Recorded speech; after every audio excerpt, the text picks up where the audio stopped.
చూసుకున్నట్లయితే ఐదున cabinet meeting. 5న cabinet భేటీ అయితే జరగబోతుంది. 7న అసెంబ్లీ స్పెషల్ సెషన్ అయితే జరగబోతుంది. కుల గణనపై నివేదిక అయితే ఆమోదముద్ర వేయబోతున్నారు. ఇక రిజర్వేషన్ల పెంపుకు సంబంధించి తీర్మానం చేయబోతున్నారు. అనంతరం కేంద్రానికి పంపాలని కూడా నిర్ణయించారన్నమాట.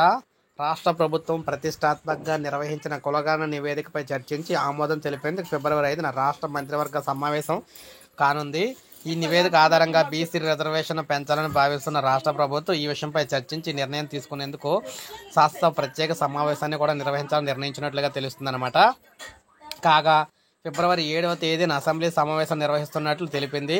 కుల గణనపై నివేదిక ఇప్పటికే సిద్ధం కాగా ఈ నెల 2న కేబినెట్ సబ్ కమిటీ అందజేసి దానిపై మంత్రివర్గ ఉపసంఘం చర్చించి కేబినెట్కి సమర్పిస్తుంది. ఈ భేటీలోని పంచాయతీ ఎన్నికల్లో బీసీ రిజర్వేషన్ అంశంపై కూడా చర్చిస్తారు.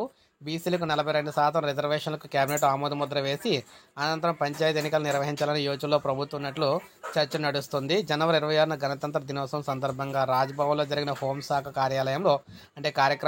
కార్యక్రమంలో గవర్నర్ జిష్ణుదేవ్ వర్మతో సీఎం రేవంత్ రెడ్డి ప్రత్యేకంగా భేటీ అయిన విషయం తెలిసిందే.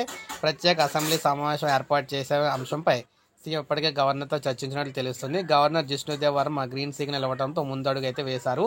సో 5వ తారీఖున క్యాబినెట్ మీటింగ్లో అన్ని విషయాలు బయటకు రాబోతున్నాయి. సో ఇదే అప్డేట్. ఒక లైక్ చేయండి, సబ్స్క్రైబ్ చేసుకోండి, మన ఛానల్ సబ్స్క్రైబ్ చేసుకోండి.